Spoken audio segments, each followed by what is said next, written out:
पूछोगे नहीं 50 लाख रुपए क्यों दे रहा हूं तुम्हें? हाँ जी, पूछ लेता हूँ क्यों दे रहे हैं सर? तुम्हारी साली, उसे लगता है कि मैंने उसे किडनैप करवाया था। मीडिया पे जाकर मेरे खिलाफ बोलने वाली है। सारी दुनिया को बताना चाहती है कि सुल्तान ने किडनैप कराया था, सुल्तान ने उसके साथ ज्यादती की। अरे पागल हो गई है सर, वो दिमाग चल गया उसका। मैं घर जाके दिमाग ठिकाने लगाता हूँ उसका, और मेरी इजाजत के बगैर घर से बाहर कदम नहीं रख सकती वो। मैं 2 हफ्ते में ना जी शादी करा देता हूँ उसकी, बल्कि उसका बाप है ना, उसके पास भिजवा देता हूँ। क्या ख्याल है? मुझे नहीं बताओ कि तुमने क्या करना है उसके साथ और क्या नहीं। मुझे कन्विंस करो कि तुम उसे मीडिया पे जाने से कैसे रोकोगे।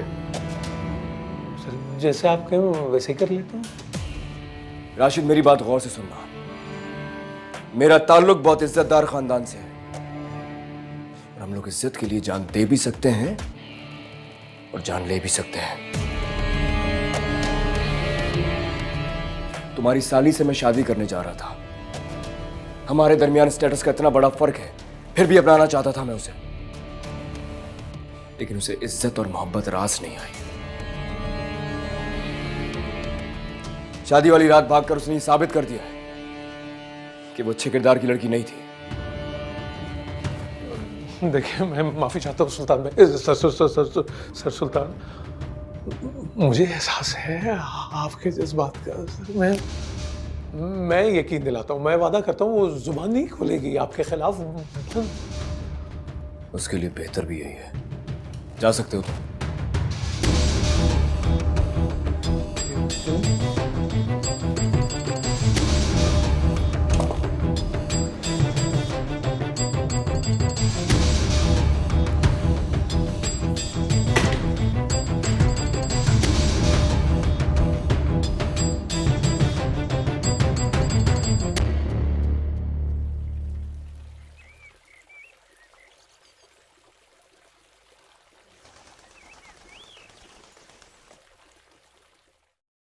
बीजान, मैं आपको लेने आया हूँ। नहीं भाई, मैं नहीं चल रही अब तुम्हारे साथ। मैंने फैसला कर लिया है, मैं यहीं रहूंगी। प्लीज़ ऐसा मत कहें ना। आप जानती हैं मैं कितना परेशान हूँ आजकल, बिल्कुल अकेला रह गया हूँ। तुम्हारी तन्हाई का बंदोबस्त है हमारे पास। अगर तुम आज ही मान जाओ तो मैं अगले हफ्ते नरमीन और तुम्हारी एंगेजमेंट अनाउंस कर दूंगा। कैसी बातें कर रहे हैं चाचा जाना? इस रिश्ते को निभाने के लिए मैं भी ज़हनी तौर पर तैयार नहीं हूं। आप जानते हैं बस इस बार मैं तुम्हारे मुंह से इनकार का लफ्ज नहीं सुनूंगा। इस मामले में मैं भी मुजद्दिद से इत्तेफाक करती हूँ। एक लड़की की तो जिंदगी बर्बाद कर ही चुके हो, अब मैं नरमीन के साथ ज्यादती नहीं होने दूंगी। बचपन से वो तुम्हारे नाम पे बैठी है और अब वक्त आ गया है। मेरे एहसानात का बदला नरमीन से शादी करके लौटा दो। मैं इतनी जल्दी कैसे? अरे बस ना, बहुत कर ली तुमने मनमानी और उसका खुमियाजा भी भुगत लिया तुमने।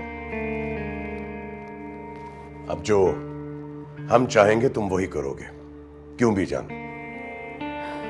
बिल्कुल।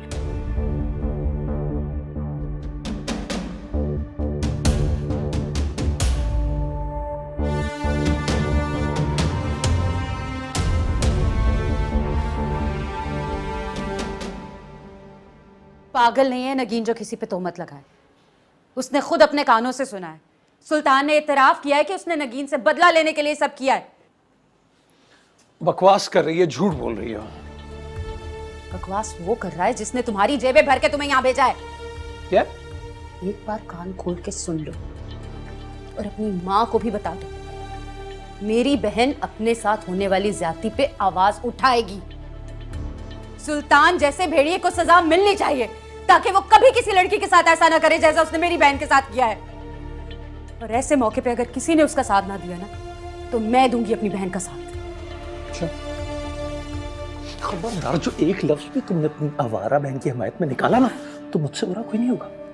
तुम्हें पता है सुल्तान ने बताया कि अकेले में घर जाके मिलती रही है, तस्वीरें उनके पास लीक कर देंगे मीडिया में अगर एक लफ्ज भी निकाला उसने तो। झूठ है ये सब, बकवास कर रहा है। वो खुद को बचाने के लिए झूठी कहानियां गढ़ रहा है। मुझे अपनी बहन पे पूरा एतबार है। अब मुझे तुम्हारी बहन का रत्ती भर यकीन नहीं है, कोई एतबार नहीं है मुझे। अरे यार क्या हो गया तुम्हें? इतना सब कुछ होने के बावजूद उसे घर में रखा हुआ है किस लिए? इसलिए कि तुम्हारी बहन है। समझ क्यों नहीं आ रही तुम्हें? उस पर अंधा यकीन करी हो, मुझ पे एतबार ही नहीं है तुम्हें। कितने पैसे दिए उसने तुम्हें? पागल हूं क्या? पैसे लूंगा? क्या हो गया? पागल नहीं हो तुम, बेगैरत हो। बताओ बेगैरत इंसान कितने पैसे दिए उसने? अरे पागल हो गई हो क्या? दोनों बहनें ही पागल हो गई है। समझाने का दौर ही नहीं कोई। भाई मैं बाज आया, मेरा कोई ताल्लुक नहीं इस मामले से। बदनामी के कुएं में गिरना गिरो, जाओ जो दिल में आता है करो भाई। बाज आया।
तुम्हें कैसे पता चला कि मैं इस वक्त तुम्हें ही याद कर रहा था? बड़ी हैरत हुई तुम्हारी ज़बान से सुनकर। जरूर मुझसे कोई काम होगा।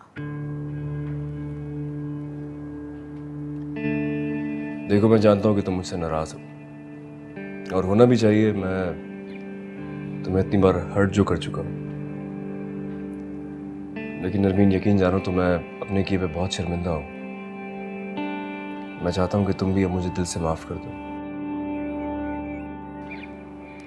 आज रात को क्या कर रही हो? मैं एक्चुअली तुमसे मिलना चाहता था। नहीं बल्कि ऐसा करता हूँ कि मैं तुम्हें खुद पिक कर लेता हूँ। हम आज रात डिनर कहीं बाहर करते हैं। I'll be waiting for you. तुम्हारे सारे गिले शिकवे दूर करना चाहता हूँ। बाय।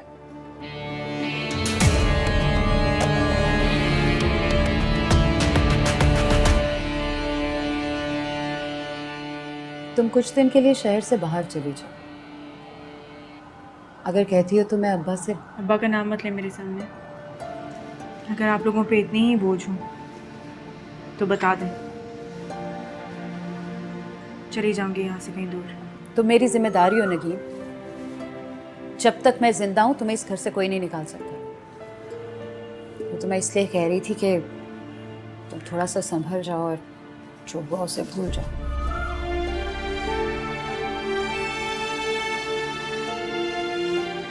काश ये सब इतना आसान होता आप भी। वक्त हर जख्म का मरहम है नगीन। वक्त इंसान को अपने हाल, माजी और मुस्तकबिल के बारे में सोचने का मौका फराहम करता है। अगर अब्बा के पास नहीं जाना चाहती तो पुप्पो के पास लाहौर चली जाओ।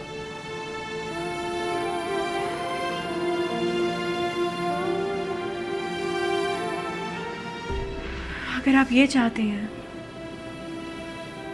कि मैं यहाँ से दूर चली जाऊं, जो हुआ वो सब कुछ भूल जाऊं,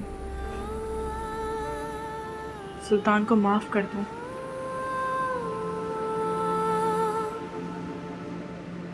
तो आप गलत सोच रही हैं। सुल्तान की बर्बादी ही अब मेरा मकसद है।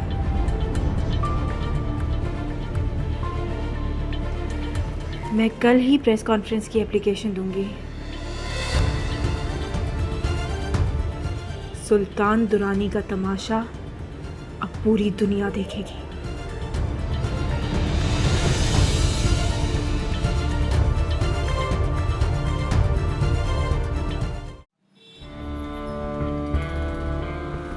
तुम उस दिन कह रही थी ना कि तुम्हारा कोई फ्रेंड है जो कंप्यूटर इंजीनियर है और फोटोशॉप वगैरह करना उसके बाएं हाथ का खेल है। या he is a master in his field. Dad ने भी उससे काफ़ी लोगों के पिक्चर्स फोटोशॉप करा के सोशल मीडिया पे लीक करवाए। क्यों?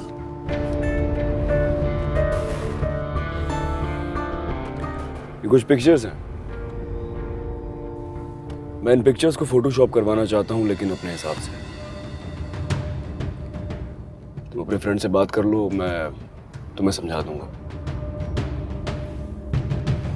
लेकिन बस एक बात का ख्याल रखना, ये पिक्चर्स सोशल मीडिया पे लीक नहीं होनी चाहिए। लेकिन ये तो उसी लड़की नगीन की पिक्चर्स हैं। हाँ। तो अगर तुम लोग के बीच में सब कुछ खत्म हो चुका है तो उसे बदनाम करके तुम्हें क्या हासिल होगा?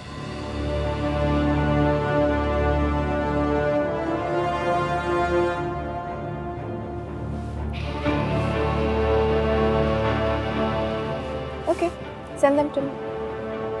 Thank you.